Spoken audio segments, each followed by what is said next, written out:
Now let's take a look at some of your late news headlines. Right now, investigators are trying to figure out what caused an explosion at a steel plant that left 2 people dead in Pennsylvania.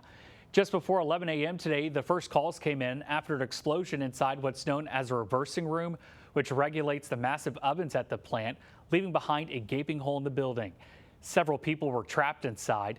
With thick smoke billowing in the air, first responders worked to pull survivors out of that rubble. The plant employs more than 1,000 people. It's unclear at this hour on how many people were inside that room when the explosion happened. Deanna Forkey works across the street from the plant.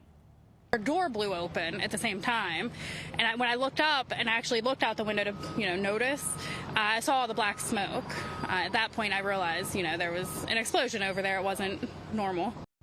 And this isn't the first incident at this plant. Back in 2018, a Christmas Eve fire cost the company $40 million, and in February, 2 workers were reportedly injured after a buildup of gases exploded, causing minor injuries.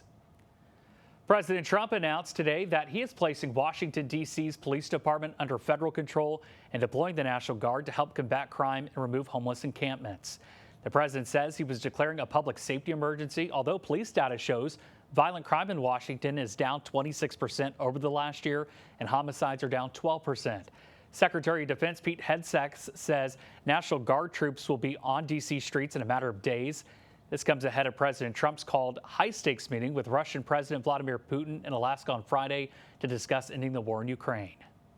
I'm going to meet with President Putin, and we're going to see what he has in mind. And if it's a fair deal, I'll reveal it to the European Union leaders and to the NATO leaders and also to President Zelensky. I think out of respect, I'll call him first. As of now, Friday's talks will not include Ukrainian President Vladimir Zelensky. Zelensky has said any decisions made without Ukraine involved will never work. And meanwhile, President Trump has indicated there may be an exchange of territories gained during the war.